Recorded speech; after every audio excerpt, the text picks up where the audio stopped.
Bonjour, ici Philippe Bouvard. Eh bien, je vous invite à suivre ma chaîne.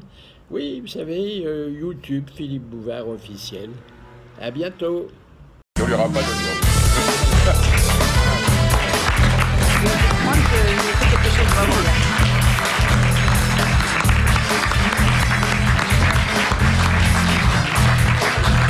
Bonjour, attablez-vous, on remet le couvert avec un invité d'honneur qui a beaucoup donné et des complices qui rêvent de faire une carrière aussi longue que la sienne. Voici vos grosses têtes.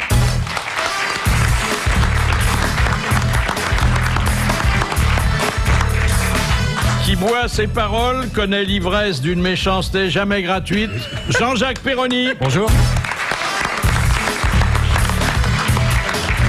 Il ne ferait pas de mal, pas de bien non plus, à un ancien ministre, Jacques Maillot. Il connaît sur le bout des doigts ses 5 républiques, Jean Amadou. Petite fée de la cuisine et de la chambre à coucher, vous lui confiez un vermicelle, elle en fait un macaroni. Macha Merrill.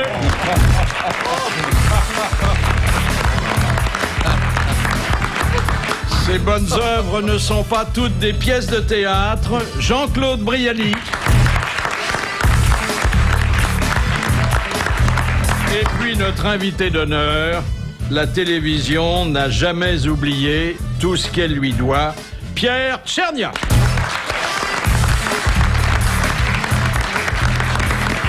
Quand vous y avez mis le temps pour publier vos mémoires, hein? Oui, mais je voulais qu'il y ait un nombre de pages important quand même. Alors, je me suis dit que c'était peut-être dangereux d'essayer d'aller un peu plus loin, d'attendre encore 10 ans. Ah, c'est alors jamais. L'inconvénient des mémoires, c'est qu'avant de les écrire, il faut les vivre quand même, hein? Eh ben oui, c'est ça l'embarras. Mais sous ce rapport, le lecteur sera comblé. Parce qu'il y a à la fois votre enfance, qui pour certains lecteurs se confondra avec la leur, l'enfance de la télévision, vous l'avez connue toute petite, hein, la télévision. Est-ce que vous avez parfois la nostalgie de l'époque où l'on ne recensait en France que 3000 téléviseurs? Non, moi je n'ai aucune nostalgie, j'ai des souvenirs que j'évoque, je m'efforce de me dire que l'important c'est de vivre, le mot l'important c'est demain, c'est pas hier quand même, mais quand on me demande de raconter des choses, je les raconte en m'efforçant surtout de 2 choses, c'est que les gens comprennent ce dont je parle et qui ne s'ennuient pas. Parce que moi, l'ennui est un des désagréments les plus grands que je connaisse dans ma vie. Pendant les 22 ans où j'ai fait mes émissions Monsieur Cinéma et la suite, je voyais 5 ou 6 films par semaine. Et quand je m'ennuyais follement, on le sait au bout de 10 minutes, c'est comme un scénario qu'on lit, au bout de 20 pages, on se dit c'est sans intérêt. Et je sentais que j'allais m'ennuyer mortellement, je ne sortais pas parce qu'on allait dire j'allais vous dire, n'est pas resté jusqu'à la fin. Moi j'allais vous dire, faites comme nous, parce que nous, ici, quand on s'ennuie, on coupe pour que l'auditeur ne s'ennuie pas ensuite. Mais enfin, là, c'est pas possible partout, hein. Est-ce qu'il n'est pas lassant de revoir toujours les mêmes séquences au fil des émissions consacrées à la télé?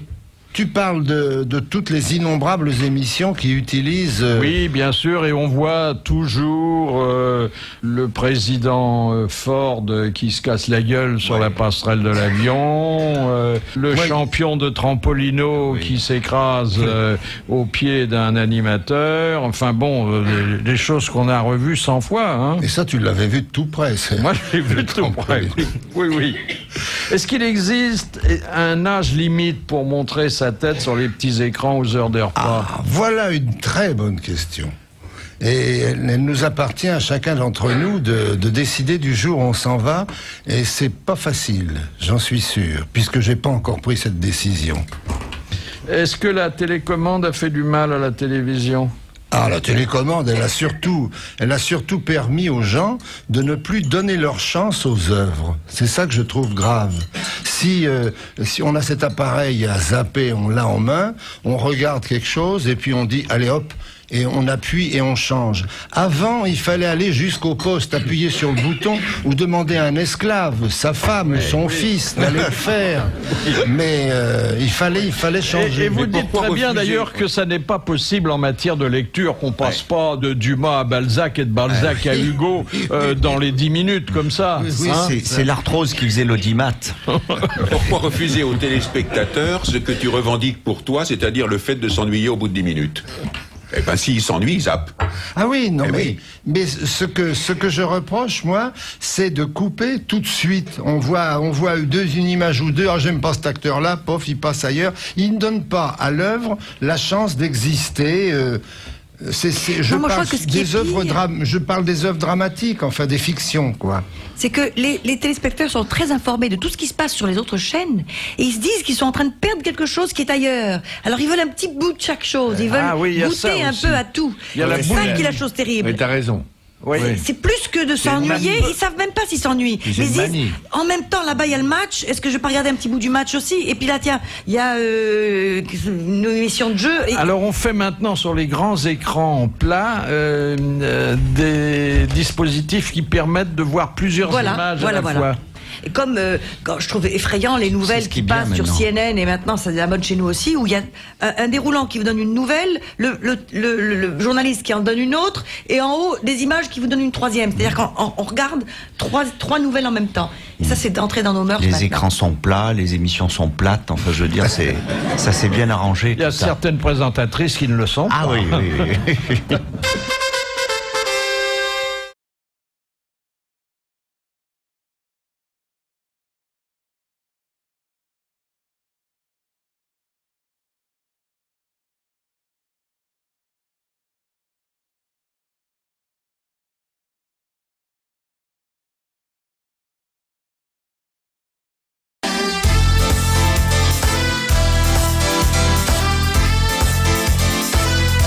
Dans l'audiovisuel d'aujourd'hui, est-ce que la courtoisie et la bienséance constituent toujours des qualités professionnelles? Qu'est-ce que c'est ça, la courtoisie?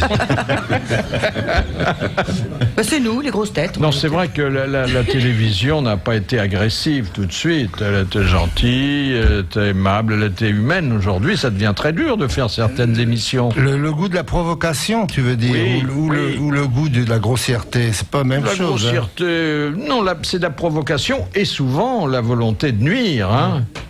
La volonté de nuire, la pire des volontés de nuire étant de passer sous silence les choses, car les gens préfèrent s'entendre maltraiter. Quand on voit monsieur Fabius dans certaines émissions, on se dit qu'il aurait peut-être mieux valu qu'il n'y aille pas. Oui. Donc, qu'il y ait quelques personnes qui ne sachent pas qu'il avait commis un livre et qu'il avait l'intention de se présenter à l'Élysée, plutôt que de revenir sur des cas retrapés qui n'ajoutent rien à sa gloire. Oui, mais il faut pas aller chez le juge d'instruction, c'est tout. Voilà. Mais moi, Philippe, j'ai écrit un livre, mais je ne mange pas de carottes râpées et je n'envisage pas de me présenter à la présidence de la République, je te promets. Que reprochez-vous à la télé-réalité? Son appellation ou son concept? À son appellation, je voudrais qu'on m'explique en quoi ça représente la réalité. Je n'imagine pas que les choses qu'on y voit et les choses que disent les gens qui sont là correspondent à quelque chose. J'ai tout de même des enfants, j'ai des petits-enfants, je connais leurs amis, ils appartiennent à tous les milieux et ils n'ont ni ce comportement, ni ce langage. Donc c'est au contraire, c'est une imagination fertile, tout cela. Alors le livre qui paraît, dont je me suis délecté, je le dis parce que c'est vrai, sans aucune connivence, s'intitule Magique Télé, et il a une explication qui remonte à votre première enfance. C'était le nom de la salle de cinéma que vous fréquentez? C'est ça, le Magique Ciné était la salle principale de Levallois-Perret et j'y allais le mercredi soir avec mes parents ou le jeudi après-midi avec mes copains et c'était la salle que nous avons tous connue dans notre enfance avec la petite sonnette minable qui annonce que le spectacle va commencer, les petites lampes qu'il y a autour de... Mais tout ça, ça appartient à un monde disparu. Et avant le grand film, les actualités. Les actualités, et ayant appartenu à l'équipe de création du journal télévisé, je sais bien que c'est nous qui les avons tués. parce que les actualités présentaient des sujets qui avaient été tournés au minimum 3 jours avant, et il y avait surtout, c'est ça qui leur a, c'est là où nous avons fait le plus grand mal, c'est qu'il y avait ces commentaires ampoulés en présence de plusieurs personnalités civiles et militaires. C'est déroulé dans la cour d'honneur des Invalides, là, et hop. Alors que nous, on parlait derrière les sujets qu'on avait tournés dans la journée, et on disait, ah, c'est la cour des Invalides. Oh, il y a du beau monde ce soir. Regardez tous ces uniformes. Alors, il y a un président. Ah oui, voilà le président. Et propos de la phraséologie de ceux qu'on appelait à l'époque des speakers, il y avait aussi, vous le signalez pour la radio, les fameux concerts du samedi soir, du dimanche soir, retransmis du Théâtre des Champs-Élysées. Ah oui. Présenté par Jean Toscane. Et voici maintenant 1 heure de musique légère. Charles Bassompierre. Ah, Charles Bassompierre, c'est formidable, Charles Bassompierre. Ah oui. C'était Toscane le roi. Au 4e top, il sera 12 heures, 1 minute. Il avait une voix il avait une façon de poser la voix et de dire des banalités sur un ton inspiré. Ah, c'était bien. Il y avait d'ailleurs, avant que le concert démarre, autant qu'il me souvienne, on rappelait la vie du compositeur, avec des choses d'ailleurs absolument sans intérêt. C'est en 1842 que Schubert, etc. Oui, ça c'était extraordinaire. Oui. Il y avait aussi au cinéma le documentaire qui, hélas, a complètement disparu. C'est-à-dire que le documentaire a été heureusement remplacé à la télévision par les formidables magazines et documents que font des caméramens courageux, inspirés dans le monde entier. Toutes ces très belles émissions consacrées à la mer, moi je pense à Thalassa, tout ça c'est superbe. Mais à l'époque, le documentaire était la chose, moi, qui m'ennuyait mortellement. C'était les églises romanes, hein, la plupart. Les églises romanes, il y avait la transhumance, il y avait la vie. Moi j'ai vu la vie des hippocampes, c'était absolument phénoménal. Encore l'hippocampe, la mise en boîte des sardines dans une usine bretonne. Puis il y a des choses qui revenaient sans arrêt. Il y avait déjà au XIIe siècle, et on voyait des reproductions de sculptures de l'époque. Le ralenti nous permet d'observer, et on voyait un cheval qui mettait 1 heure à franchir l'obstacle. Ah, c'était intéressant. Il y avait des attractions dans les cinémas. Ah, ben ça, mais pas tous. Moi, au Magique, à Valois, on n'avait pas d'attraction. À Paris, il y avait des cinémas où il y avait des attractions. Oui, il y avait aussi un pianiste, mais ça, c'était encore avant. Ah, bien avant.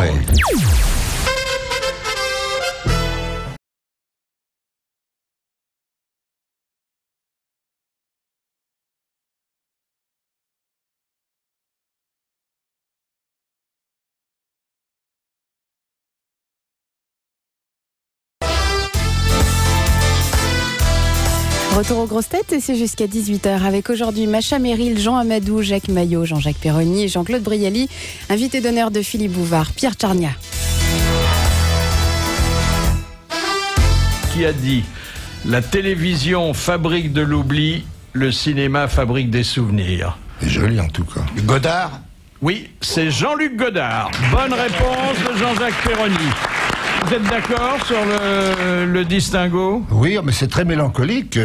Oui, c'est mélancolique, bien sûr. Mais il n'y a qu'à regarder la tête de Godard ou ses films, hein, c'est pas un gay. En revanche, Carrette était très drôle, hein, quand vous en parlez, là. Carrette, quel personnage. Il faut 1 heure. Carrette ne disait que des choses drôles. C'était un titi parisien qui avait commencé au théâtre. Il avait des succès. Il a joué des. Il avait une voix incroyable. Ah oui. Ah, mon pauvre vieux, t'emmerdé, hein. Et alors un jour, vous le racontez, on l'invite chez des gens très chics et très collés-montés. C'était précisément une réunion à la sortie, pour l'occasion de la sortie d'un film. C'est une comédienne célèbre. Une comédienne célèbre dont je ne dirai pas le nom, célèbre de l'époque, à qui le distributeur dit ça serait bien que vous présidiez cette réunion parce que, voyez-vous, on a des difficultés pour sortir le film. Elle dit oui, je viendrai, bien sûr. Je viendrai, mais ce Carrette sera là parce qu'elle trouvait que Carrette était très grossier. Et le distributeur dit, mais oui, écoutez, on va arranger... et il va voir Carrette, il lui dit, écoute, tu sais, ça c'est important pour nous si elle préside cette fête, alors essaye de ne pas dire trop de... Bon, et ça a lieu, et tout va bien. Carrette se tait pratiquement tout le temps. D'ailleurs, il est dans un coin de la salle. Et puis, tout se termine. Et présidente de la cérémonie, la comédienne en question se lève. Elle se lève, elle passe pas très loin de Carrette, qui lui fait « Alors, madame, je vous ai pas fait trop chier ?»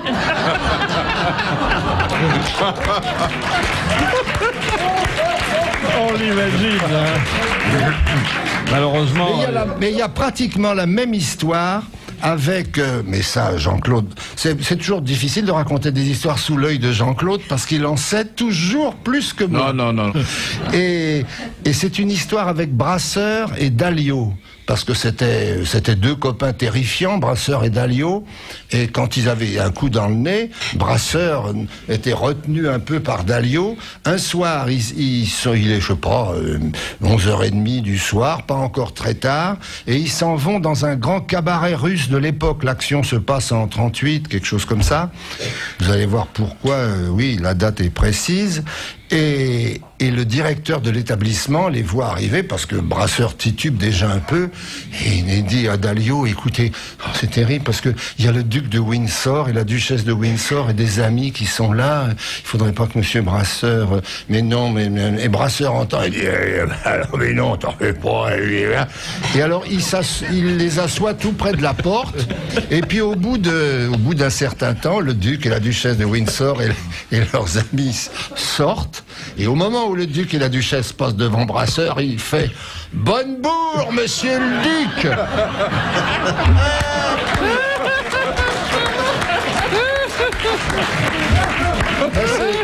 C'est le même système, le même dispositif que l'histoire de Carrette avec... Carrette, c'est lui qui avait dit dans la règle du jeu, les femmes, pour les avoir, il faut les faire rigoler. Oui, bien sûr. C'est ce qu'il avait fait avec sa femme, d'ailleurs. Ça, c'est une autre histoire, mais on n'a pas le temps. Qui était Lucien Ringard? Il y en a plusieurs. Oui, mais c'est un personnage que vous avez inventé?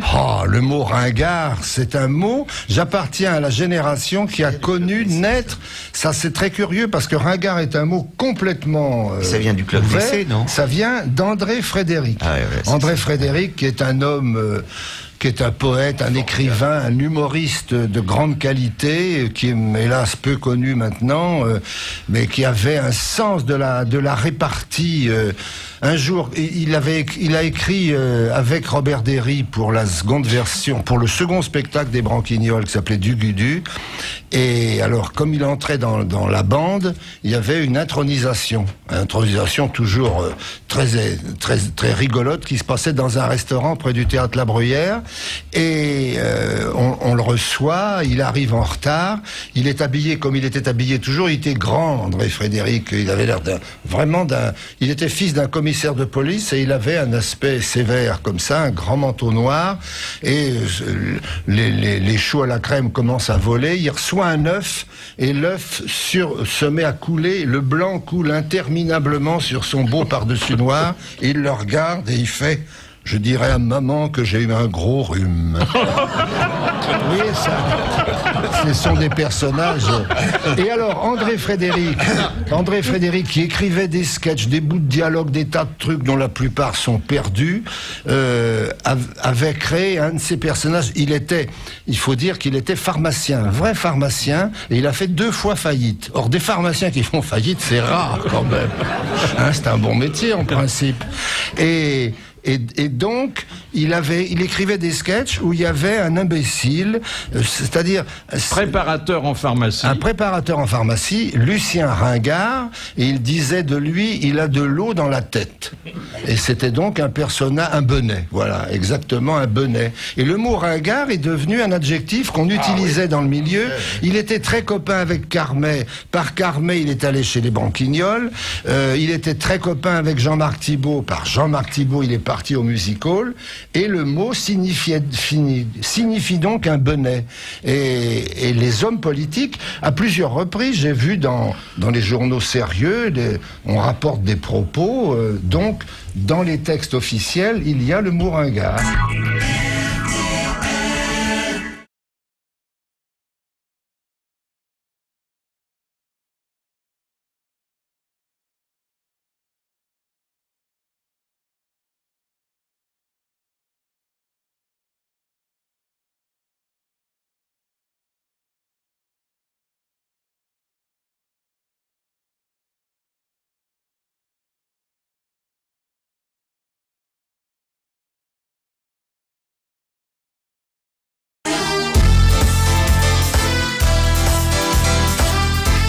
Demain, c'est mercredi.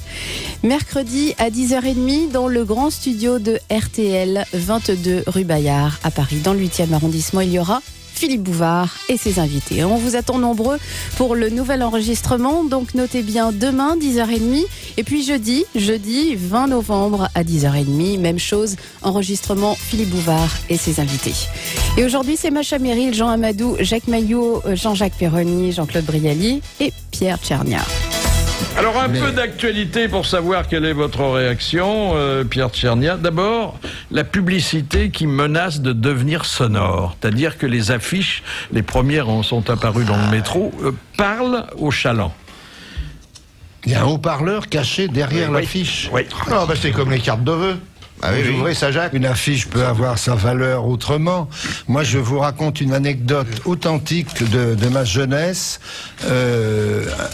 Dans les années 46-47, il y avait de grandes affiches régulièrement dans le métro. C'est coûteux, hein, un affichage. D'un monsieur Charles de Vinandy qui faisait des conférences religieuses. Alors on voyait conférence Charles de Vinandy, salle Pleyel, 12 octobre, et c'était Jésus en son temps, des titres importants comme ça. Et un jour, je vous jure que c'est vrai, il y avait l'affiche Charles de Vinandy, 12 mars, salle Pleyel, Dieu te cherche. Et un type avait écrit en bas, dis-lui que je suis au bistrot d'en face.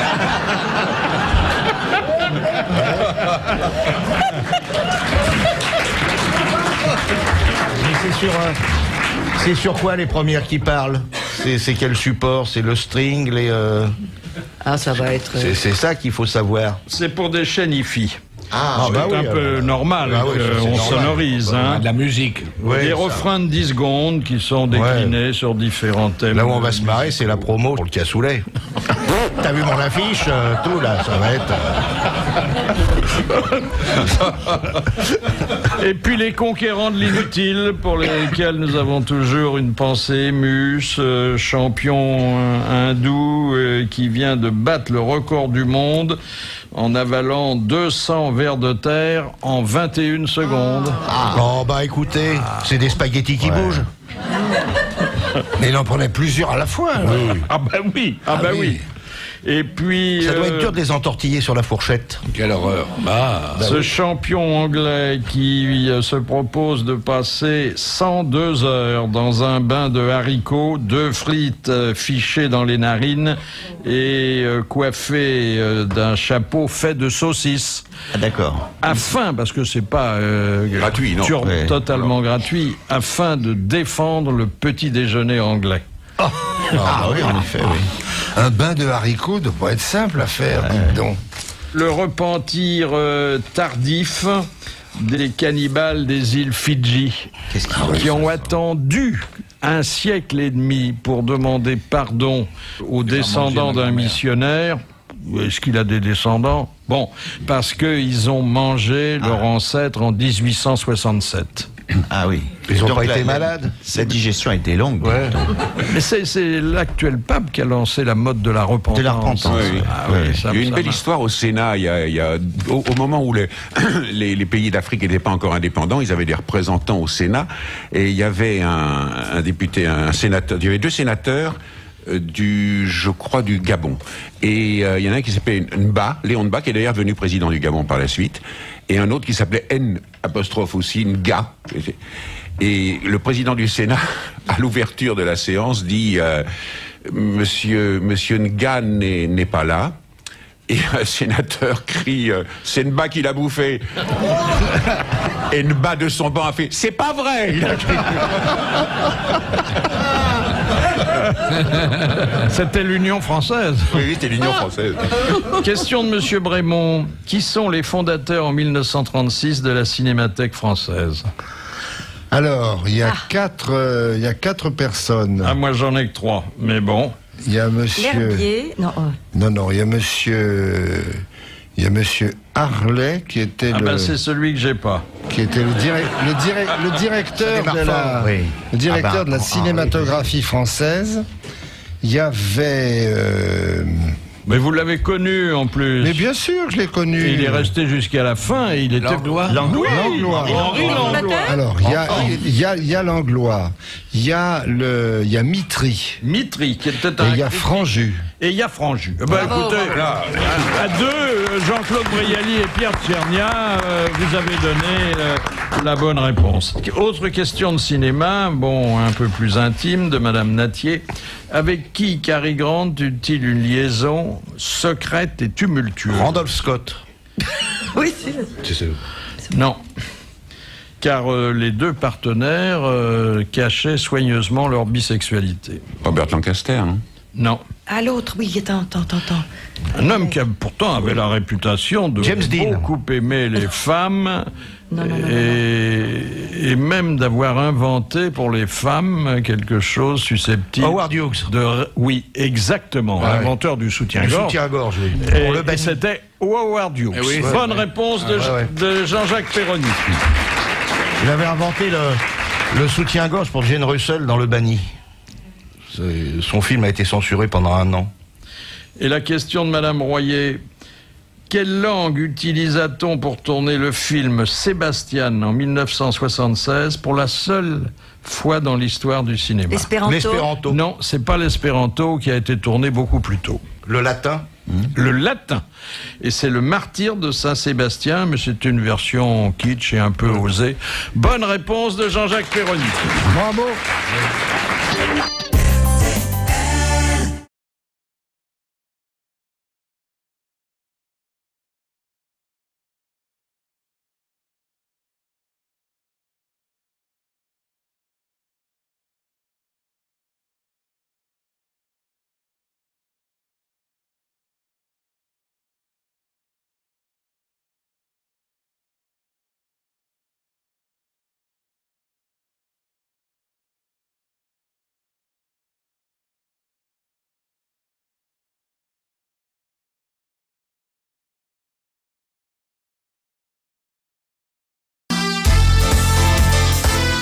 Aujourd'hui et jusqu'à 18h, l'invité d'honneur de Philippe Bouvard, c'est Pierre Tchernia. Il y a aussi Macha Merrill, Jean Amadou, Jacques Maillot, Jean-Jacques Perroni et Jean-Claude Brialy. Alors, vous parlez beaucoup de radio, parce qu'à cette époque-là, elle était encore omniprésente. Oui, ça c'est la formidable radio. Et vous parlez des Incollables, c'est l'émission qui a inspiré celle que nous faisons depuis plus de 25 ans. Il y avait des gens que par la suite j'ai été tellement enchanté de connaître, Max Favalelli, Robert Beauvais, qui ont été des gens d'un humour et d'une sympathie exceptionnelle. Vraiment. Et puis des jeux. Et il y avait déjà ce qu'on nomme aujourd'hui l'interactivité grâce au téléphone. Ah oui, c'était un truc extrêmement court. L'animateur téléphonait, en direct bien sûr, à quelqu'un pris au hasard et disait si je vous dis allô, qu'est-ce que vous me répondez? Et il fallait répondre à l'huile. C'était une émission de l'huile le sieur. Allô, à l'huile. Et on gagnait une bouteille d'huile. Mais moi, ce dont je me souviens bien, alors, c'est un de mes numéros, mes petits-enfants me le demandent, c'est je chante les indicatifs, qui se faisaient sur des musiques célèbres. Ah oui. Il y avait la marche turque de Mozart, c'était un produit pour nettoyer les chaussures en daim. Marcadin, pour la chaussure la jouvence, Marcadin, pour la chaussure, c'est très bien. Et puis la plus belle histoire, et une très belle histoire que m'avait racontée Jean Nohain, en 38, il y a eu le roi d'Angleterre, la reine et les deux filles qui sont venus. Ils sont descendus les Champs-Élysées en voiture et la garde républicaine, le grand orchestre de la garde républicaine interprétait la marche militaire de Schubert qui fait pam pam pam pam pam pam pam pam pam pam. Et Jean Nouin entend quelqu'un qui dit ben ils auraient pu leur jouer autre chose que les petites musiques de la réclame. Pourquoi Parce qu'il y avait un produit à faire reluire les carrosseries de voitures qui s'appelait Timbler et qui faisait d'un coup de Timbler je fais briller mon auto. Oui, mon auto brille le scintille grâce à Timbler. Timbler vous permettra d'avoir une auto. Les petites musiques de la réclame. Alors très vite, vous découvrez, vous cultivez votre grande passion qui est le cinéma, en faisant des études appropriées d'ailleurs. Oui, appropriées. On ne sait pas assez que vous êtes diplômé. Hein. Mais je suis diplômé de l'Institut des hautes études cinématographiques. L'IDEC. Après des études qui ont été dans tous les sens, parce que j'ai commencé par avoir un 0 pointé dans une science qui s'appelle la sensitométrie, qui est l'étude des pellicules, de tout ce qui se passe autour des mystères de la pellicule. Mais finalement, je suis sorti diplômé et j'ai cherché un stage, comme tous mes copains. Et à l'heure qu'il est, je n'ai toujours pas fait le stage. Et s'il me paraît difficile de le faire, bien que Comment êtes-vous entré à la télé ? Ah ça alors, c'est toute une longue histoire. Je pense qu'il faudrait faire 2 émissions spéciales, mais à la vérité, j'ai fait une arrivée dans un endroit qui a totalement disparu, mais qui à l'époque a eu une importance intellectuelle grande, qui s'appelait le Club d'Essai. Le Club d'Essai était un organisme de la radiodiffusion française. À l'époque, RTL, la Radio Luxembourg est une chaîne étrangère. Il n'y a pas d'Europe 1. Oui. Et alors, il y a ce club d'essai qui fonctionne, autant que je me souvienne, 3 heures par jour, et dans lequel le studio est juste à côté de Saint-Germain-des-Prés, et dans lequel il y a tout cet esprit provoquant, vif, qu'il y aura dans tous les cafés, pas les cafés-théâtres, les cabarets de l'époque. Et c'est là que un jour je vois, étant à l'IDEC, une petite annonce: si vous vous intéressez à la radio, venez donc au club d'essai et participez aux séances d'improvisation. Curieux comme tout, je vais là-bas, j'arrive en retard d'ailleurs. On me fait pénétrer dans une salle où il y a une quinzaine de garçons et de filles assis par terre, et 2 messieurs, ils avaient 30 ans, mais quand on en a 18, ça vous paraît des personnages importants et vieux et vénérables. Vous venez, les improvisations, tenez, improvisez sur ce chapeau. Et Bernard Blin, il s'appelait Bernard Blin, m'envoie un chapeau que je bloque, et on m'a raconté que j'ai dit, mais c'est le chapeau de mon frère, ça. Pourquoi mon frère est ici? Oh, c'est extraordinaire. Mon frère fait pas de radio. Et tout le monde s'est mis à rire. J'ai déconné là-dessus. Et le lendemain, ils m'ont fait revenir. Ils m'ont dit, mais il faut que vous travailliez avec nous. Et quelques jours plus tard, je me suis trouvé à présenter des émissions, moi qui n'avais jamais rien fait. C'était extraordinaire. Oui. Et là, alors, il y avait, dans ce club d'essai, il y avait des tas de gens passionnants. En quelques jours, j'ai connu Boris Vian, mais j'ai connu les Branquignols qui venaient de démarrer.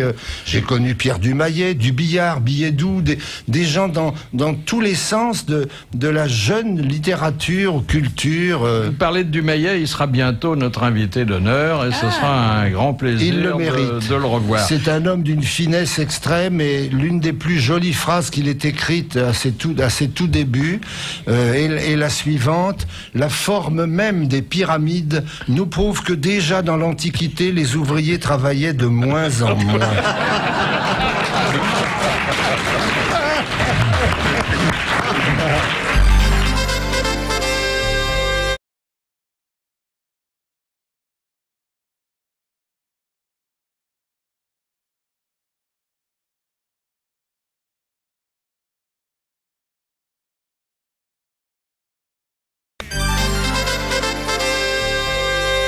Vous rendez hommage aussi à notre chère Alice Sapritch, quand elle jouait, c'était une pièce de son mari, Guillaume Hanoteau, oui. La Tour Eiffel qui tue. Tour Eiffel qui tue. Vous vous souvenez de cette pièce? Tout à fait. Musique de Vent Paris. J'étais à la création, c'est-à-dire que c'était au club d'essai. Michel Deray me dit, dis donc, je monte un spectacle musical, je voudrais bien que tu viennes jouer avec nous. Je lui dis, mais je suis pas acteur. Il me dit, mais tout le monde est acteur, puis je te vois présenter là, et puis ta stature, et hop, je me suis trouvé embarqué, et j'ai créé la Tour Eiffel qui tue avec toute une bande où il y avait Mouloudji, il y avait Alice, j'en suis Fortaise, et bien danser maintenant, c'est ça la suite. Oui, je chantais. C'est l'école polytechnique, vive les gamma, les bêtas. Tous les gens qui nous font la nique ne sont que de gros bêtas. Grâce aux équations de tous les degrés, nous bouleverserons un jour l'univers. Tout le monde aura, bon gré ou mal gré, le binôme, le binocle et le teint vert. Super. C'était la chanson des polytechniciens. Alors, quand on demandait à Alice Sapritch, qui jouait une grande cocotte dans la Tour Eiffel qui tue, son métier... Ah oui, c'est une belle réplique, elle était une cocotte merveilleuse. Mais que faites-vous dans la vie? Je ruine, disait-elle. Ça, c'était d'Hanoteau, bien sûr.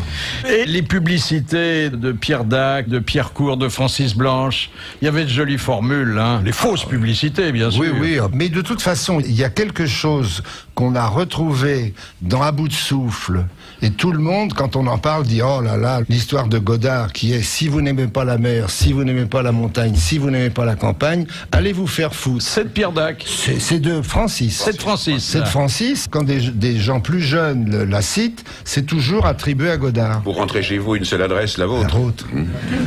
D'où que vous veniez, où que vous alliez, descendez à Richelieu-de-Roux, la station de l'élite. Deuxième citation de Madame Cassagne qui a dit sur 20 personnes qui parlent de nous, Sacha Guitry. 19 en disent du mal et la 20e qui en dit du bien le dit mal. Et c'est une bonne réponse de Jean-Claude Brialy, Sacha Guitry. Question de Madame Amorin de Nantes. Autrefois, qui se badigeonnait de chicotin, cette pulpe de la coloquinte au goût très amer? Les gens qui se rongeaient les ongles. Non, alors ça c'était de l'aloès. Ah ouais. C'était pas de la coloquinte. C'est un souvenir d'enfance que j'évoque. Oui. C'est sexuel? C'est pas sexuel. Non, mais presque. Encore que oui. La partie du corps intéressée puisse flatter certains de vos plus bas instincts. Ah. C'est chez la femme ou l'homme? C'est la femme? La femme. La femme. Quelles sont les femmes qui se badigeonnaient une partie de leur corps? Les seins quand elles allaitaient, non? De chicotin. Exactement. C'était les nourrices qui voulaient sevrer leurs nourrissons. Bonne réponse de Jacques Maillet. Réponse vécue, hein. Réponse vécue en ce qui concerne Jacques. À l'époque, on parlait des enfants en maillot, d'ailleurs. Oui, c'est ça. Alors qu'aujourd'hui, on dit se faire le maillot, et ça veut pas dire qu'on a passé un bon moment avec notre ami. Le conseil de Fernandel, vous vous souvenez? Moment de signer des autographes. Ah ça oui, un jour, c'est la première fois que je rencontrais Fernandel, c'était pour le journal télévisé. Et je vais au studio de Boulogne pour enregistrer un petit reportage avec une caméra muette, car on n'a pas eu d'enregistrement sonore au journal télévisé pendant les 3 premières années. Mais je tournais des petits sujets comme ça, que je montais, que je présentais le soir. Off, avec la voix off. Oui, c'est ça, ça a été ça, le journal télévisé au départ. Et un jour, je rencontre Fernandel au studio de Saint-Maurice. Et alors, il ne tournait pas dans le studio, il tournait dans la rue. Et il y avait un bistrot qui était là. Et quand il a fini de tourner un plan, il m'emmène dans le bistrot, on parle tous les deux, et je lui explique ce que je faisais, qu'il ne connaissait guère, mais extrêmement gentil. C'était un homme très affable. Hein.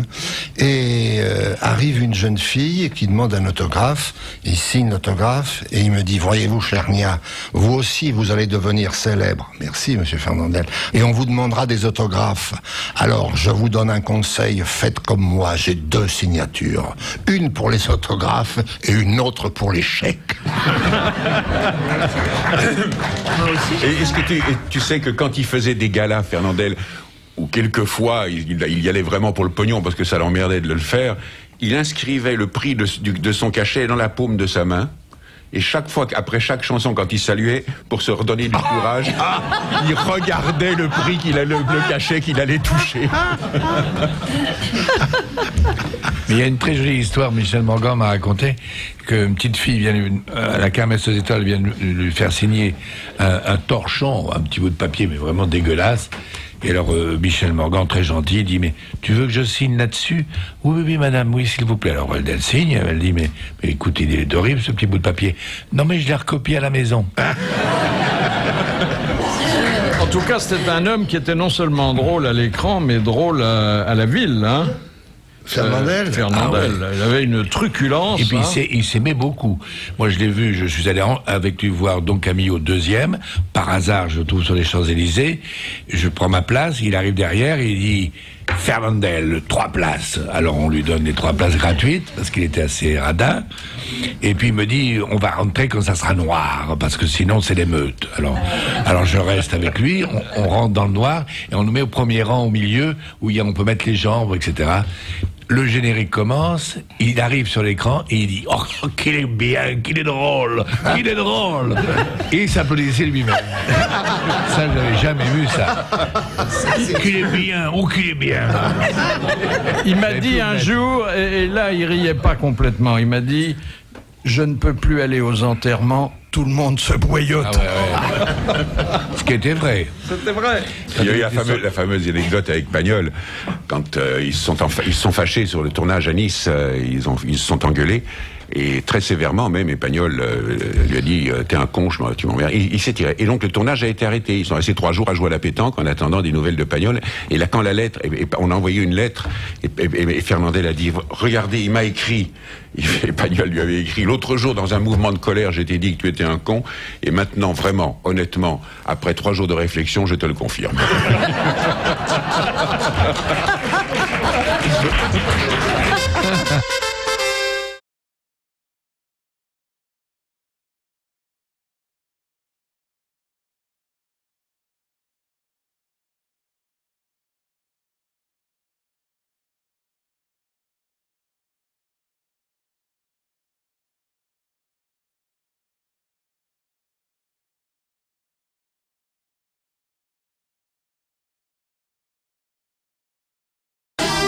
Invité d'honneur de Philippe Bouvard, Pierre Tchernia. Il y a Macha Merrill, Jean Amadou, Jacques Maillot, Jean-Jacques Perroni, Jean-Claude Brialy et Jean Dutour. Jean Dutour, bonjour. Bonjour, monsieur Bouvard. Question de monsieur Lopez. Dans quelle forteresse fut emprisonné Auguste Blanqui à partir de 1840 ? Ah, c'était pas au fort de Ham, comme Napoléon III ? Non. C'est aujourd'hui un endroit touristique. Ça n'est plus une prison depuis très longtemps. Oui, ça n'est pas le château d'If, naturellement. Non. Fontrevaux ? Non. Pignerol ? Non. C'est pas dans une... Mont-Saint-Michel ? C'est dans une île, c'est le Mont-Saint-Michel. Voilà. C'est le Mont-Saint-Michel. Voilà. Pardonnez à Jean Amadou, mais bon, il vient de nous rejoindre il n'y a pas très longtemps. Il est formidable, il sait tout. Il n'est pas encore au courant de nos traditions. Et d'ailleurs, Macha Merrill avait trouvé en même temps que lui. Alors, deuxième citation de Madame Borin. Jusqu'au début du XXe siècle, qu'appelait-on la colique du miséréré ? L'appendicite. L'appendicite. Bonne réponse de Jean Dutour. Et là, il n'y avait pas de concurrence, hein. Même Perroni a fait signe, je sais pas si... Il n'a peut-être pas été opéré, le pauvre Perroni. Non, je suis pas opéré. Eh ben voilà, moi non plus. Ben voilà. Nous en pleine santé. Oh, mais ils sont pas... Monsieur Dutour, je vous en pose une troisième. Ah, bah dites donc. Hein ? Ah, bah oui. Je vais regarder la paume de ma main comme Fernandel. Question de monsieur Romain. Sur quel support Louis XVI rédigea-t-il l'ordre de conduire Beaumarchais à la Bastille ? C'est un support vivant ou un support mort ? Support mort si vous voulez, mais enfin... Non, bon. Je veux dire, c'est un meuble ou c'est une dame ? Non. Un objet. Hein. Il n'a pas pris, si vous voulez, un papier officiel. Sur le dos dans la quai ? Non, sur le dos de quelque chose. Sur le dos de la couverture du mariage de Séville ou du mariage de Figaro. Non. Alors on savait déjà que ça serait une pièce subversive, que la monarchie était durement étrillée. Donc, il a cédé à ceux qui lui demandaient... Sur le dos d'une lettre de cachet? Non, encore une fois, c'était pas quelque chose qui était prédisposé à cet usage. Sur le dos de Marie-Antoinette?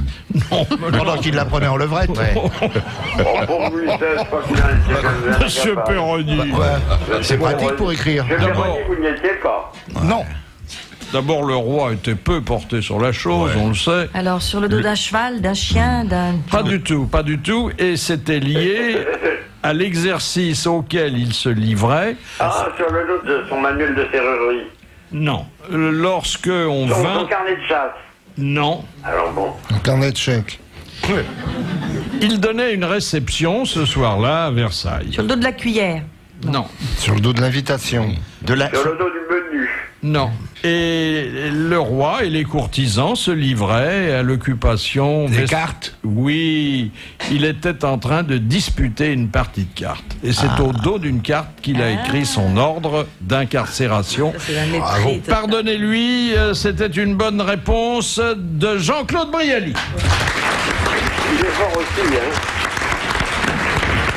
Monsieur Bouvard, faut pas m'inviter avec des gens aussi forts. Hein.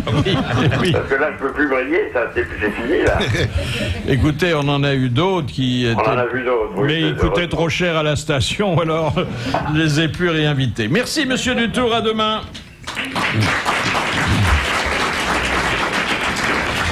Cher Pierre Tchernia, vous avez dit quelque part que vous aimeriez filmer des reportages bien tranquilles aujourd'hui, si on vous en donnait la possibilité, mais que malheureusement, si le cas se présentait, vous appréhenderiez d'être diffusé à 1h30 du matin, voire plus tard. C'est une des phrases que j'entends le plus souvent quand des personnes me font le plaisir de me parler dans la rue, c'est « Oh, j'aime bien la télé, mais ce qui est bien, c'est trop tard ». C'est-à-dire que les gens qui ont un goût un peu raffiné, même, mais... On vous dit ça dans la rue? Ah oui, oui. Moi, on me dit, tu viens, chérie, mais enfin, on ne doit pas fréquenter les mêmes quartiers. Mais j'ai rapproché cette déclaration un peu pessimiste et désabusée d'un projet concrétisé dès le 22 septembre de Catherine Deneuve, qui va présenter une série de 10 épisodes consacrés aux artisans, sous le titre du génie français, sur France 5 et à 1 heure de grande écoute. Eh ben, c'est très bien. Ça vous peine pas qu'on ait accordé à Catherine ce qu'on refuse à Pierre? Mais comme j'ai rien proposé, donc on ne m'a rien refusé. Puis physiquement, vous êtes très différents, faut bien le dire. Oh, la nuit... Quel est ton plus mauvais souvenir de la télévision? Mon plus mauvais souvenir, c'est le jour où j'ai fait une émission, on m'a dit il y aura Jean-Claude Brialy et tu n'es pas venu. Ça m'étonnerait, c'est pas le genre, hein. Non. On est en alternance pour présenter les galas de bienfaisance. Ah oui, ça, je dois dire que c'est très cocasse. Il y a eu toute une époque où quand on avait besoin d'un coup de main... Oui. On était les mères Teresa de... Oui. Mais c'est quand même toi qui a eu le plus beau de tous ces galas, c'est ce fameux gala d'opéra, où il a été d'un courage... Où on entendait tout autre chose que ce que les participants disaient. Ça commençait très très mal. Il y avait une échelle de pompiers, je devais offrir un bouquet à la princesse Grace, qui était présidente de la soirée, et les pompiers se sont trompés, m'ont envoyé sur l'autre loge, où il y avait tout de même Brigitte Bardot, mais enfin je venais avec mon bouquet pour merci princesse et tout. Bon, tout a été raté. Régine était bloquée dans une loge dans des sous-sols. Bourvil avait raconté son numéro puisqu'il pouvait pas le faire. Enfin, c'était l'enfer. Et on entendait dans les micros des conversations. Pousse-toi, tu me fais chier. Non, c'est pas à toi. Et le plus beau, c'est Madeleine Renaud. Elle vient pour... Je lui avais demandé à Madeleine Renaud et Jean-Louis Barrault de faire... C'était le gala de l'Union, hein? Oui, le gala de l'Union des artistes pour faire la danse de Baptiste dans Les Enfants du Paradis. Donc, Madeleine devait monter avec d'un soupirail, avec un élévateur, et Jean-Louis était en Pierrot, et comme il adorait ça, le mime, il dansait avant, et puis il allait offrir des fleurs à la statue du théâtre, qui était Madeleine Renaud. Elle était dans les sous-sols, et tout d'un coup, on commence la musique très belle de Sauguet, Jean-Louis n'en finit pas de faire des pantomimes, et puis tout d'un coup, je dis, et Madeleine, alors, ça marche pas, le bouton ne marchait pas, elle était en dessous, au deuxième étage, et Jean-Louis passait près de moi et disait, envoyez Madeleine. Et ils ont envoyé la lune à la place de Madeleine. Enfin, ça a été une catastrophe. Mais une catastrophe, une horreur. Enfin, là, vous avez fait preuve, comme d'habitude, de beaucoup de présence d'esprit. Un commandant j'ai sombré avec mon navire.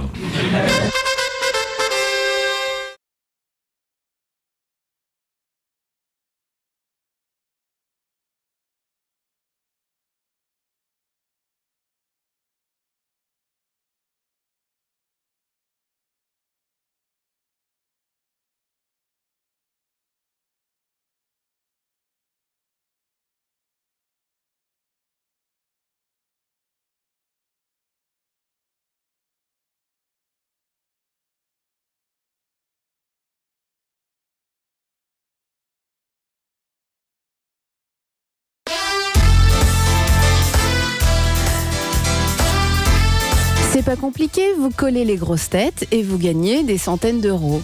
Voilà, c'est tout. Bon, évidemment, c'est un petit peu plus difficile que ça. Pour gagner 300 euros, vous envoyez vos questions à RTL, les grosses têtes, 22 rue Bayard, 75 008 Paris, ou alors vous envoyez vos questions sur le site internet rtl.fr. Aujourd'hui, c'est Macha Merrill, Jean Amadou, Jacques Maillot, Jean-Jacques Perroni, Jean-Claude Brialy qui s'y collent. Invité d'honneur, Pierre Tchernia. Alors, on ne peut pas écrire l'histoire, surtout plaisante, de la télévision sans évoquer quelques grandes figures, notamment du journal télévisé, qui avait un tout autre ton que les journaux d'aujourd'hui. Par exemple, Decaune, qui se permettait certaines transitions inconcevables. Georges Decaune, s'il m'entend, qu'il sache qu'il y a longtemps que je ne l'ai vu et que je le regrette, Georges avait un goût de la provocation amusante. Je me souviens que on commence en 49, donc ça doit être sur la fin de l'année 50. Le journal télévisé commence à prendre sa place, à être bien vu, et la télévision elle-même commence à avoir des programmes. Et voilà qu'on voit arriver des gens qui... c'est un gouvernement socialiste, je pense. Il y en a eu souvent à l'époque, et d'autres aussi. Enfin, on voit arriver des gens qui ont une petite situation à la télévision, leur présence n'est absolument pas justifiée par leur connaissance artistique, mais ils sont protégés. Et Georges Decaune, que ça agace comme nous autres, fait une présentation de patinage artistique. Et il dit, en patinage artistique comme à la télévision, il y a des figures imposées. À propos du général, il a aussi un raccourci audacieux. Mais oui, il n'y a que lui qui pouvait se permettre de faire ça. Moi, j'étais plus au journal, mais il présentait. Parce que moi, j'ai quitté le journal en 55, et à l'époque, il n'y avait toujours pas de présentateur. Ça a dû commencer dans l'hiver 55-56. Et Georges, un jour, présente le journal, et le journal a commencé très en retard, car il y avait avant, en direct, la conférence de presse du général de Gaulle. C'était la grand-messe où le général, d'ailleurs, faisait des choses assez extraordinaires lui-même. Et donc, le journal, au lieu de commencer à 8h, commence à 8h30. Et il commence avec Decaune qui dit... Dans les milieux généralement bien informés de la capitale, on se pose le problème qui va succéder au général de Gaulle. Eh bien, vous le voyez, c'est moi. Je lui succède pour vous présenter. Et hop, il attaque le journal. On voit pas aujourd'hui Claire Chazal là, en train d'enchaîner comme ça. Et alors, quelqu'un qui, hélas, nous a quittés, mais qui était extrêmement haut en couleur et qui était souvent virulent, Claude Darget. Ah, Darget. La dernière fois que vous l'avez vu, il vous a lancé quelque chose qui... Oui, parce que Claude a eu... son avancement était très lent. alors qu'il était un vieux journaliste, un des plus anciens de la maison. Donc il a fait un procès à l'ORTF et il a gagné ce procès. Ce qui l'a mis dans une situation où, pensez, l'administration ne supportait plus d'argent. Et puis il a pris sa retraite et il a continué à faire sa collection de timbres, à jouer au tennis. Et c'était un personnage tout à fait virulent. Et un jour, je suis rue Cognac-Jay, je monte l'escalier, et sur le palier du premier, je vois Claude que j'avais pas vu depuis longtemps. Il me dit: que fais-tu là? Sors d'ici, tu n'as rien à faire dans cette maison de valets, de domestiques. Tu es un homme libre, sors d'ici, je ne veux pas. C'était extraordinaire. Oui. Il avait d'ailleurs à l'époque son bureau sur le palier. Hein. Oui. Et il avait son chien qu'il appelait Larsouille. Et il avait qu'une couille. Et il l'avait dressé, ça c'est Michel Drucker qui était stagiaire à l'époque, qui m'a affirmé qu'il l'avait dressé à pisser sur la porte du bureau de Zitrone. Ça doit pas être facile comme... On savait rire à l'époque.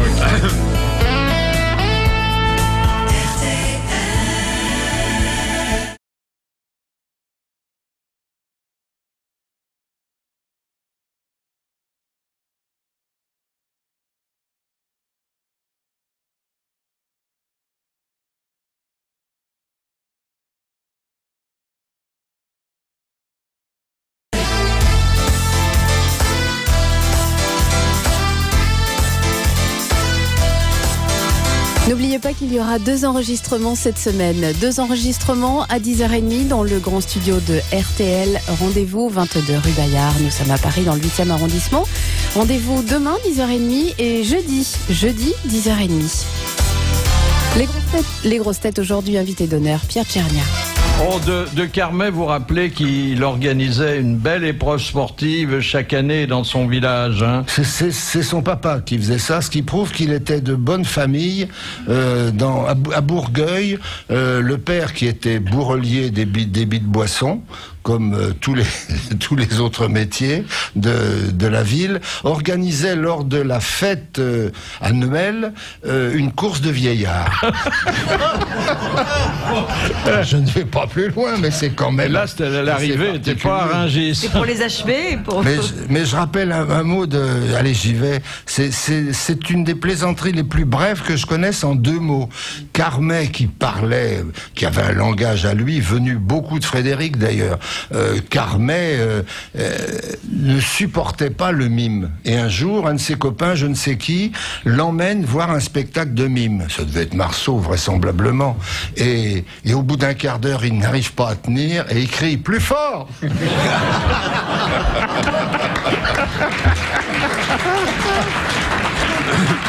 Et puis, vous vous rappelez que son accessoire fétiche, c'était le pot de chambre. Hein. Ah oui, mais il y avait du goût scato, c'est-à-dire que quand il venait à la maison, quand mes enfants étaient petits, en général, il passait chez Prise Unique et il achetait un pot en plastique qui sont assez légers et il venait avec le pot sur la tête et il disait bonjour messieurs dames. Et il laissait le pot de chambre. Il laissait le pot de chambre et en plus, il disait je me suis trompé d'étage, j'ai sonné au 3e, il y a une dame qui m'a ouvert. Vous l'avez connu vous, Jean-Claude? Oui. Magnifique. Et nous avons le souvenir des numéros qu'il faisait aux grosses têtes. Hein. Avec le sommet, quand il disait « J'entre dans un bar, il y avait une femme superbe. Je lui dis « Puis-je vous offrir un verre ?» Elle me dit « Casse-toi, minable. » Encore un souvenir?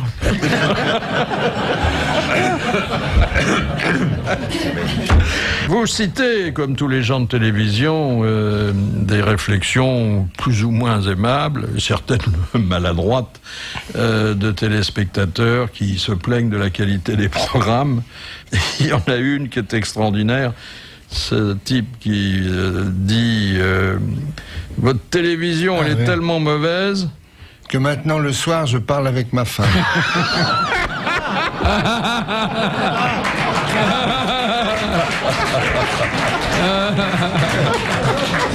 C'est magnifique. Mais il y en a une que j'ai pas citée, c'était aussi un chauffeur taxi qui m'avait dit depuis que j'ai la télé, je mange mieux. C'est pas que ma femme fasse de la mauvaise cuisine, mais je regarde pas ce qu'il y a dans mon assiette.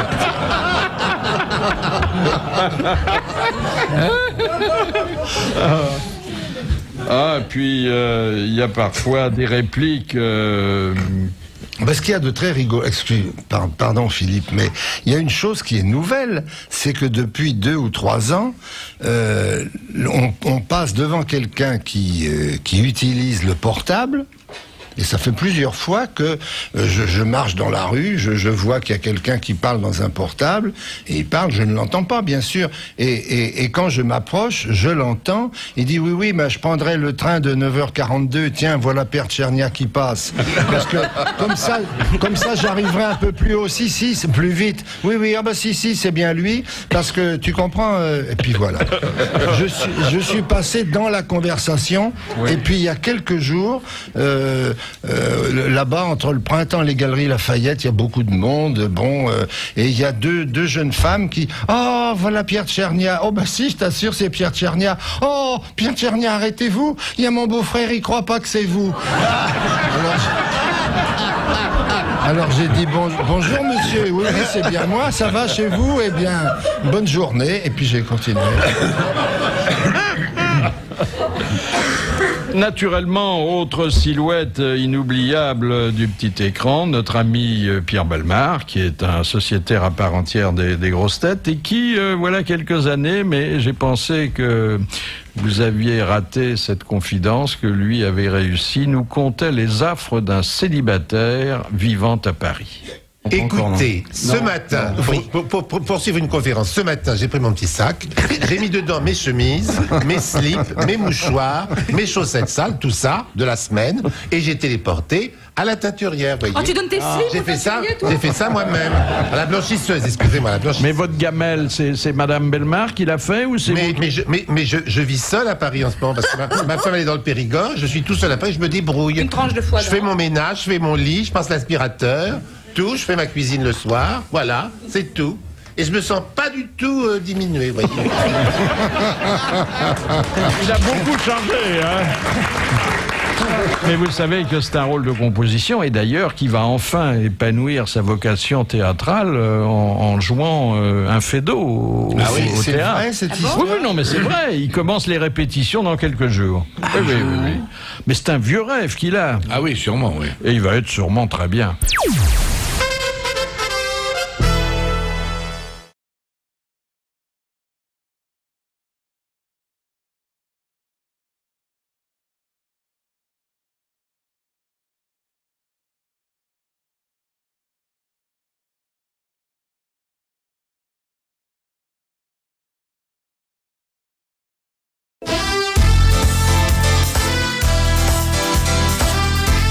Il est presque 18h, c'est les dernières minutes, mais il reste encore quelques minutes. Avec nos invités, Macha Merrill, Jean Amadou, Jacques Maillot, Jean-Jacques Perroni, Jean-Claude Brialy, invité d'honneur depuis 16h30, invité de Philippe Bouvard, Pierre Tchernia. Dans ce livre, il y a un chapitre, c'est le moins que vous lui deviez, consacré au Viager, qui est un film qui nous a laissé un très bon souvenir, avec une des plus jolies compositions de Michel Serrault. Ah, ouais.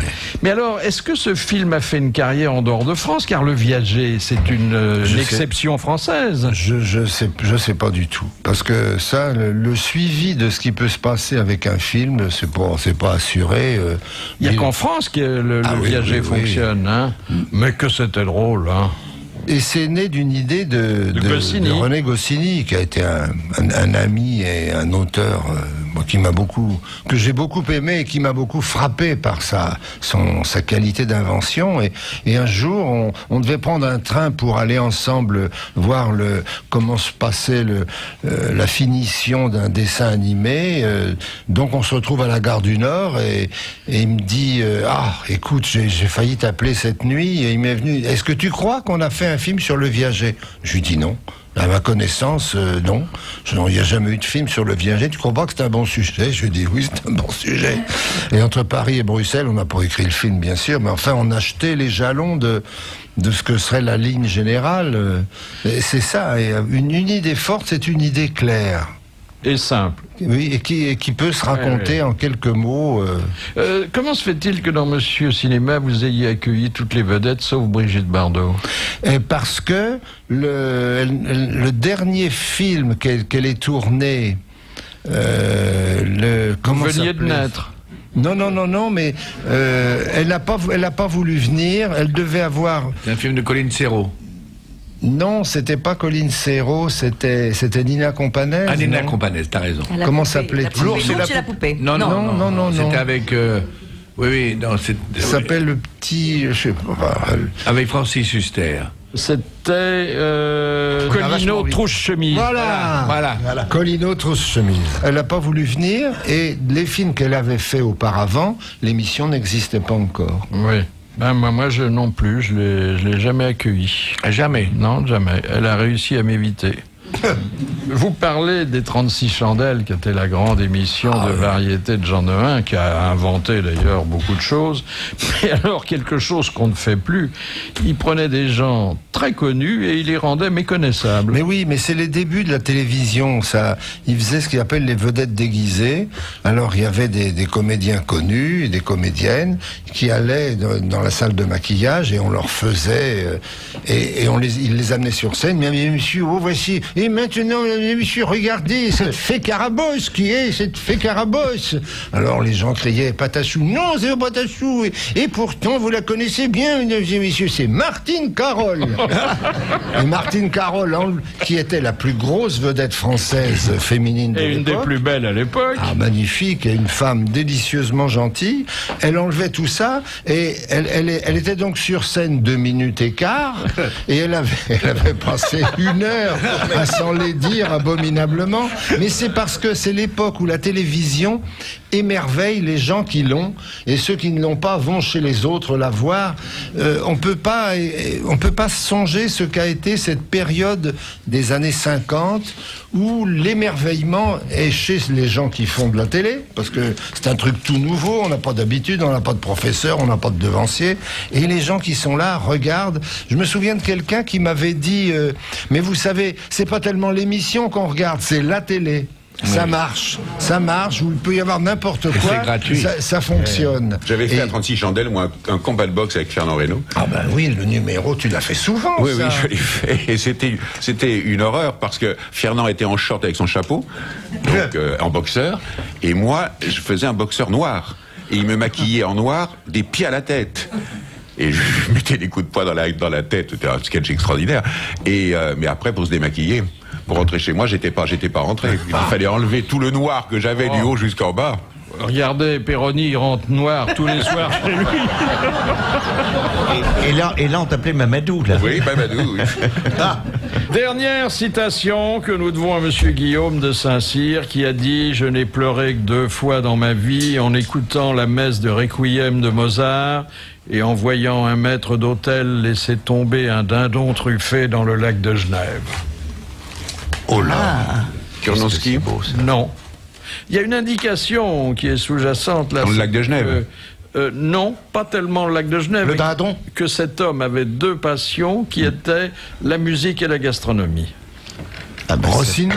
Rossini. Bonne réponse de Pierre Tchernia, dont je vous conseille chaleureusement et pas du tout par amitié, Magique Ciné, qui vous permettra à la fois de retrouver d'excellents souvenirs et de mieux le connaître. À demain.